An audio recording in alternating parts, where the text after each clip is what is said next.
À présent, cette signature de convention entre l'État gabonais et plusieurs entreprises pétrolières, le gouvernement de la République gabonaise était représenté par le ministre du pétrole et des hydrocarbures, Étienne Dieudonné Ngoubou, et celui de l'économie et de la prospective, Christophe Akangaba, et 5 entreprises pétrolières. Téclair Mekumovolo pour les précisions.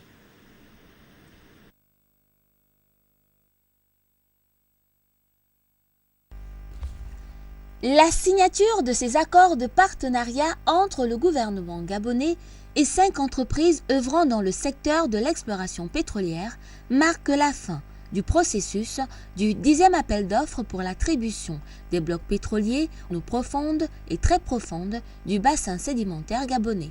Appel d'offres lancé en octobre 2013 dernier. Les contrats conclus ce jour sont la synthèse de la pratique des contrats expérimentés par l'administration gabonaise.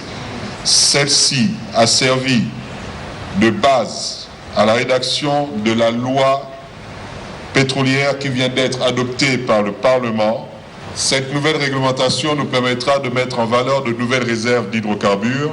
Les récentes découvertes réalisées par les sociétés Eni Gabon, Perenco et Total Gabon prouvent à suffisance que notre bassin sédimentaire regorge encore d'énormes réserves d'hydrocarbures.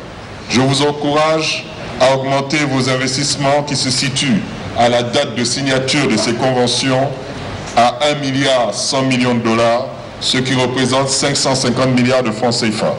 Les 5 entreprises signataires, à savoir Impact Oil and Gas Gabon Limited, Marathon Oil Exploration Limited, Nabil Energy Gabon Limited and Woodside Energy, Petronas Carigoli International ENPBV et Repsol Exploration SA ont ainsi été invités par les membres du gouvernement présents, dont le ministre de l'économie et de la prospective Christophe Akangaba et le ministre du pétrole et des hydrocarbures Étienne Dieudonné Ngoubou, à augmenter leurs investissements tout en menant leurs activités d'exploration conformément aux normes et standards généralement admis dans l'industrie des hydrocarbures.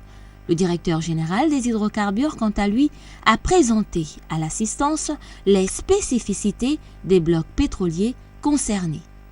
En effet, la signature de ces contrats d'exploration et de partage de production concerne 6 blocs dans la zone offshore profond et très profond et un bloc du domaine conventionnel.